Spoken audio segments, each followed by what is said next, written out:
Hello students, let us move on to the second part of the chapter mensuration. In this session, we deal with the solid figure right circular cone. First of all, let us understand what is a right circular cone. When we allow a right angle triangle to revolve around about any of its sides other than the hypotenuse, the solid figure obtained is called a right circular cone. Let us understand with the help of a diagram. Here we have a right angle triangle AOB. This triangle is allowed to revolve about the side AO. So it is revolving. The vertex B is moving through the path given with the help of dotted lines, and thus the solid figure right circular cone is formed. Now, what are the dimensions of this right circular cone? See, this right circular cone has a vertex. The vertex is A here, and it has got a circular base. The base of the right circular cone is always a circle. The distance between the vertex and the center of the circular base is called the height of the right circular cone. Now, the distance between the vertex and any point on the circular base is called the slant height. Okay, so this is the height.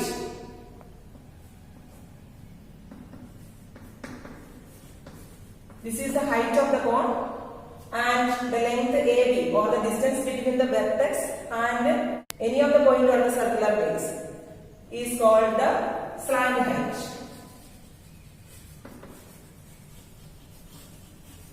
And the radius of the circular base is known as the radius of the right circular cone. Now, when we compare these dimensions with the dimensions of the triangle revolved, the side about which it is revolved, that side is the height of the right circular cone, and the hypotenuse of the right angle triangle which is revolved, that is the slant height. And the other height, or the base of the triangle, is the radius of the right circular cone. Now let us see what is a hollow cone. If the sector of a circle is folded to make its two radii coincide, the figure thus obtained is a hollow right. So let us see. It is a sector of a circle, and we fold it to make its two radii coincide.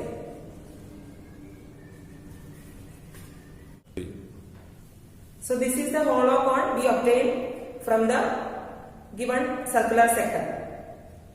And now let us see what are its dimensions. This is the vertex of the hollow cone. This is the slant height. This is the circumference of the base of the cone, and this is the surface area or curved surface area of the cone, hollow cone obtained. Now let us compare these dimensions with the dimensions of the sector we have taken. The slant height is the radius of the sector. The vertex is the center of the sector, and the circumference of the base is the circumference of the sector we have taken. Let's see how can we obtain slant height of a right circular cone. So in the cone, we know that triangle AOB is a right angle triangle. AO is the height, OB is the radius, and AB is the slant height. So if we take the radius as R and the height as H. We are taking the radius as R and the height as H. Now the slant height L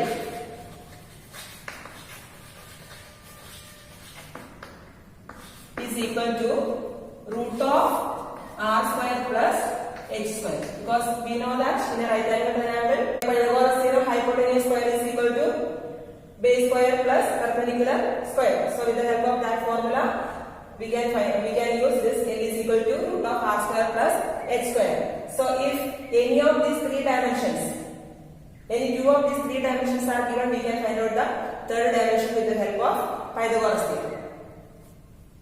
Let's see how to find the surface area of a right circular cone. For that, we have to do an activity. We take a hollow right circular cone made up of a chart paper. We have to cut this hollow right circular cone into 8 equal parts, and one part we have to cut into 2 more equal parts further. So total there will be 9 parts, 7 equal parts and 2 small parts. Now we have to paste those 9 parts on a paper so that a rectangle is formed, and approximately a rectangle is formed. So I have done this activity here. In this, approximately we get a rectangle. The length of this rectangle is equal to half the circumference of the circular base, that is equal to pi r, and the breadth of this rectangle is equal to the slant height of the cone we have taken. Therefore, we know that the area of a rectangle is equal to length into breadth, that is equal to pi r into L here. Now, this area of rectangle is equal to the curved surface area of the cone we have taken. Therefore, the curved surface area of the cone taken is equal to pi r into L, that is equal to pi r L. Thus, we have obtained the curved surface area of the right circular cone. So, curved surface area is equal to pi r, where r is the radius and L is the slant height. Now, how can we obtain the total surface area of the right circular cone? Total surface area is equal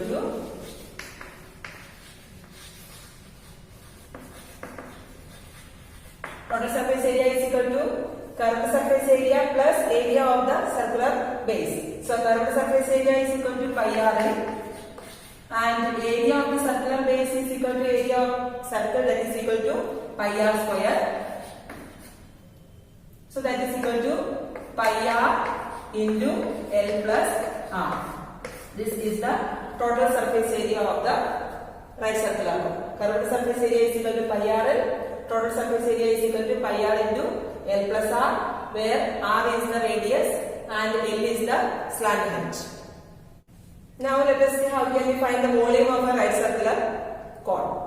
If we compare the volume of a right circular cone with the volume of a right circular cylinder with the same radius and height, the right circular cone will have a volume 1/3 of that of the right circular cylinder. Therefore, volume is equal to 1/3 pi r square h. Here we have taken a right circular cone of radius r and h height.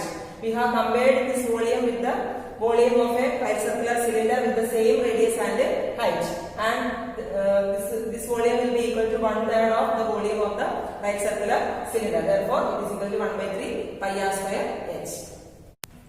Now, exercise 17.2, question number 1, first question. Write whether the given statement is true or false. If the radius of a right circular cone is half and its height is doubled, the volume will remain unchanged. So we have to see this statement is true or false. For that, we have to solve. We have to find out the volume of both the cones considered. So, if the radius of the right circular cone is half, so first of all, let us take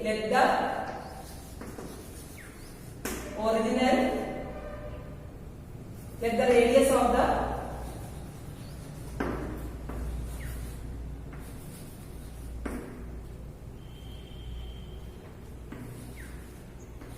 original cone be r units and its height be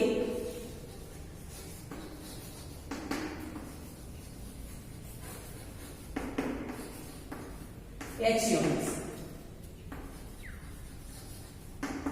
Now, it is given that the new cone is obtained by halving the radius and doubling the height. The radius is halved and the height is doubled. Therefore, the radius of the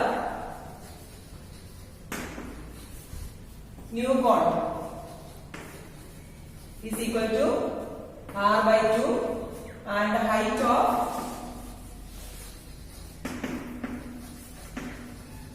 new cone is equal to 2h. Now, the volume of original cone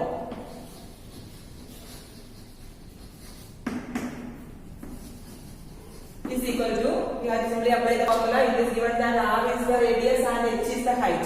Therefore, volume is equal to 1 by 3 pi r square h. Now, for the new cone, we have to apply the volume. Volume of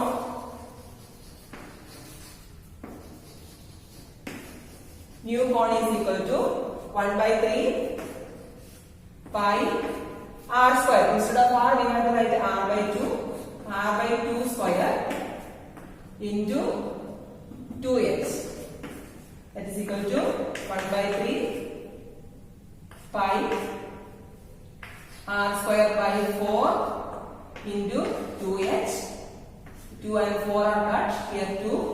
That is equal to 1 by 6 pi r square h. So the volume of the original cone is 1 by 3 pi r square h. And the volume of the new cone is 1 by 6 pi r square h. We have to see that these two volumes are same or not. It was given that the volume will remain unchanged by changing the radius and height. But they are not same. The volume has been changed. So it is 1 by 6 pi r square h. Therefore, the given statement is false. The given statement is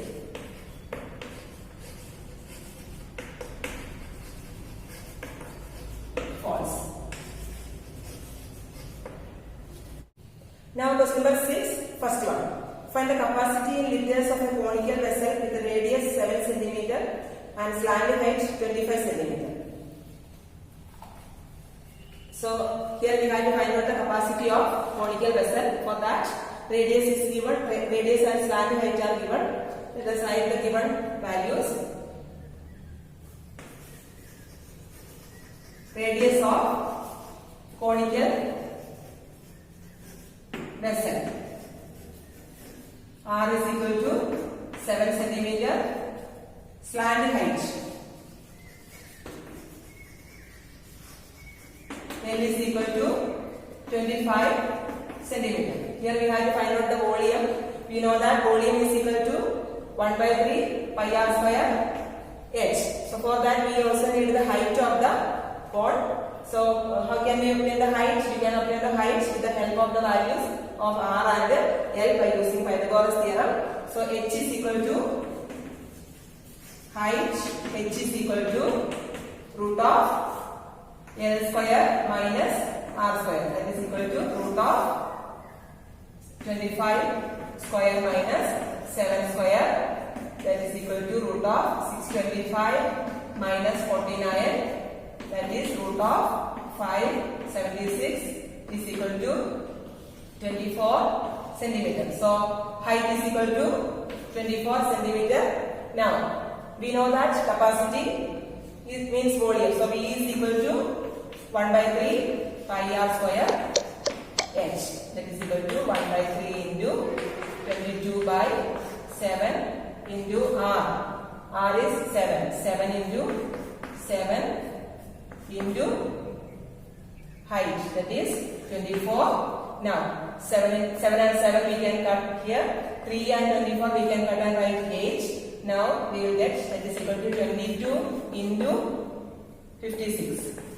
Now 22 into 56 by multiplying we will get that is equal to 1032 centimeter cube. This is the volume of the conical vessel. Now it is asked that we have to find out the capacity in liters. We know that 1 liter is equal to 1000 centimeter cube. So by dividing this quantity with 1000, we will get the quantity in liters. Therefore, it is 1.232 liters. We can write over here 1 liter is equal to 1000 centimeter cube. So this is the required answer. Now question number 7. a conical bit of top diameter 3.5 meter is 12 meter deep. What is its capacity in kiloliters? So it is given that diameter of the pitch. Diameter of the pitch is equal to 3.5 meter. That is, then from that we can obtain radius. R is equal to 1.75 meter. Dividing diameter by 2, we get 1.75 meter, and it is 12 meter deep. That means height h is equal to 12 meter. Now we have to obtain the capacity, that means volume in kiloliters. So volume V is equal to 1/3 pi r square h. Volume V is equal to 1/3 into 22 by 7 into r square. 1.75 into 1.75 into 12. That is equal to, now we can cut here 7 and 1.75 with 4. And 4 and 12, we get 3 over here, and 3 and 3 can be cut. And the remaining values are 22 into 1.75. That is equal to, multiplying both of these, we get 38.50 meter cube. These given dimensions are in meter, therefore this is in meter cube. Now we need this volume or the capacity in kiloliters. So we know that 1 meter cube is equal to 1000 liter. Okay, 1 meter cube is equal to 1000 liter. That is equal to 1000 liter is 1 kiloliter. 1 kiloliter. Therefore, 1 meter cube is equal to 1 kiloliter. Therefore, we don't have to do any calculation to change it into kiloliter. Therefore, it is 38.50 kiloliter.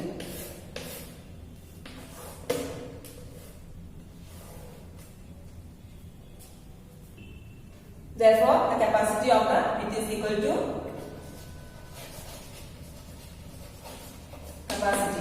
38.50 kiloliter. Now, question number 13C. The height and the radius of the base of the right circular cone is half the corresponding height and radius of another bigger cone. Find the ratio of their volumes, the ratio of their lateral surface areas. So here we have to compare two cones.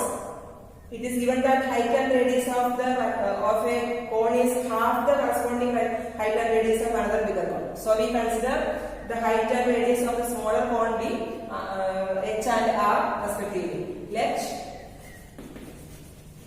the height and radius of the smaller cone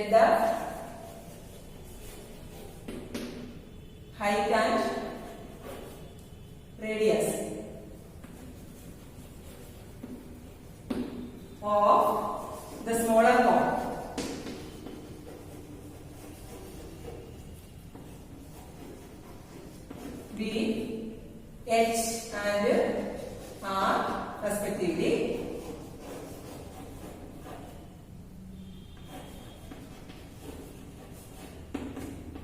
Then these are the dimensions of the smaller cone. Therefore, the height and radius of the bigger cone will be then the height of bigger cone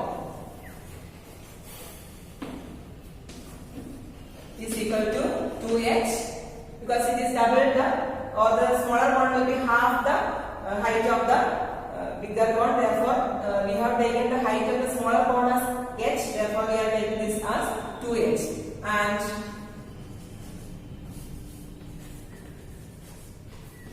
the radius of bigger cone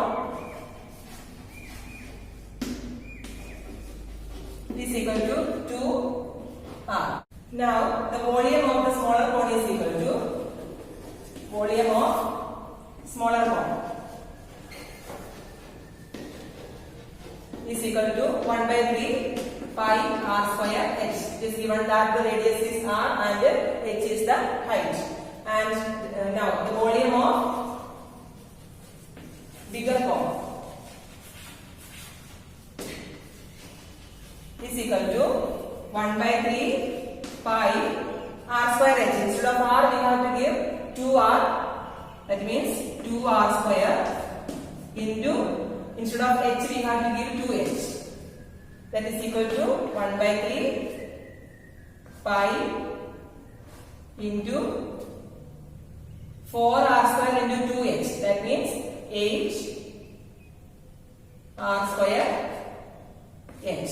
So this is the 1 by 3, that means that is equal to 8 by 3 pi r square h. This is the volume of the bigger cone. Now we have to find out the ratio of the two volumes. That is, so here we can take the first volume as V1. This is V1 is equal to, and here we can take it as V2 is equal to. The volume of the smaller cone is V1 and the volume of the bigger cone is V2. Now V1 is to V2 is equal to, V1 is to V2 is equal to 1 by 3 pi r square h divided by 8 by 3 pi r square h. That is equal to pi and pi will be cut, r square and r square, h and h. 1 by 3 by 8 by 3 or 1 by 3 into 3 by 8. That is equal to 1 by 8. This is the, that is equal to 1 is to 8. This is the ratio of their volumes. 1 is to 8. Now you have to also find out the ratio of lateral surface area of both of these cones. So let the lateral surface area of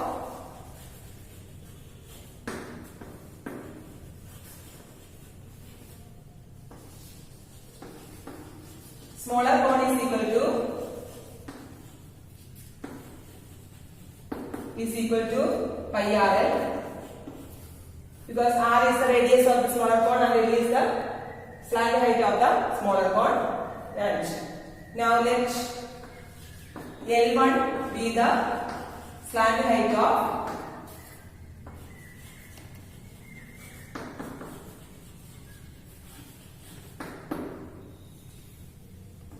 the bigger cone.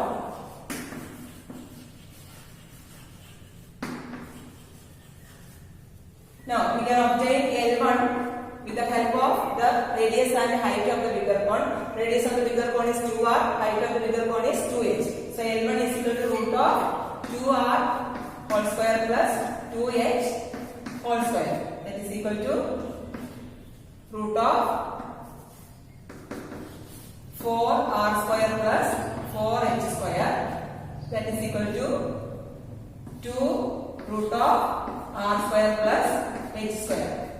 That is equal to 2n. Therefore, we get L1 is equal to 2n. Now, lateral surface area of the smaller cone, that is pi rl, and lateral surface area of the bigger cone we can obtain now.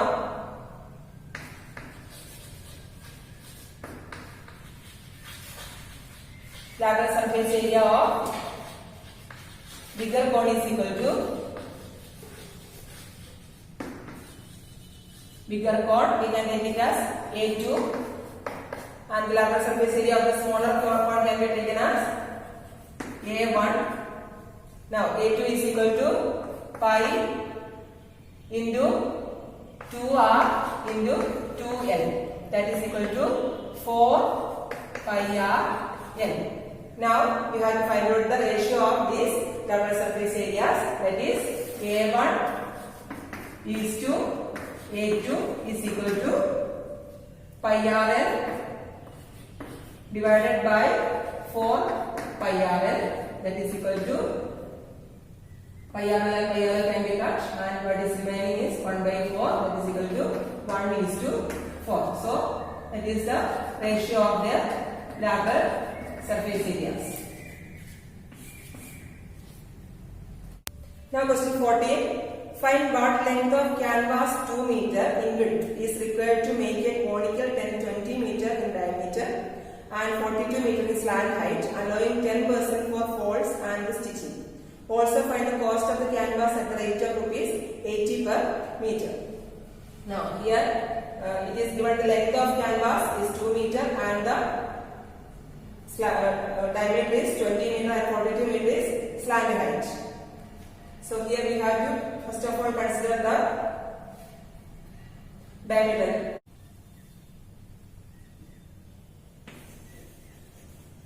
Conical tent is equal to 20 meter.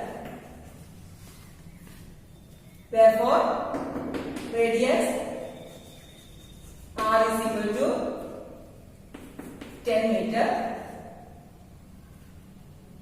Now, slant height. Slant height is given here. Slant height L is equal to 42 meter. Here you have to find out the area of the cloth required. For that you have to find out the curved surface area or lateral surface area of the conical tent. So curved surface area is equal to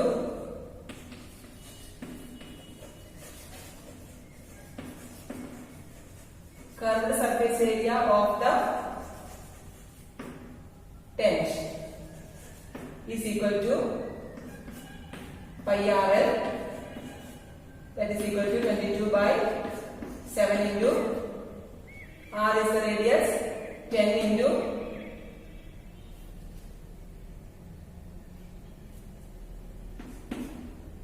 42, that is equal to 42 and 7 can be cut, there will be 6. Now, this will be equal to 6 to 7, 12, 1320 meter square. This will be the surface area, curved surface area of the tent.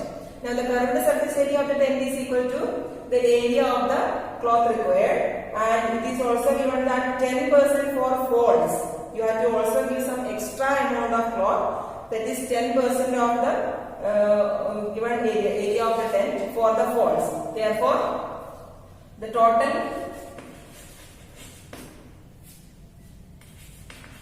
area of cloth including the folds is equal to 1320 plus 10% of 1320, that is equal to 1320 plus 132, that is 1452 meter square. So this is the total area of cloth required. Now it is given that the width of the cloth is 2 meter. We have to find out the length of the cloth. Width of the cloth is equal to 2 meter.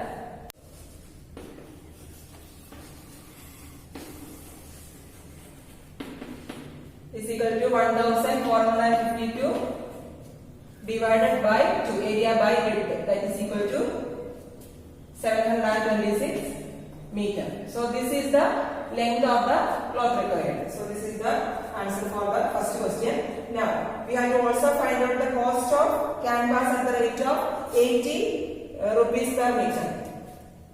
So cost of canvas at the rate of rupees 80 per meter is equal to 726 into 80, that is equal to rupees, multiplying both of these we get 58,080. So this is the cost of canvas required for the given tent.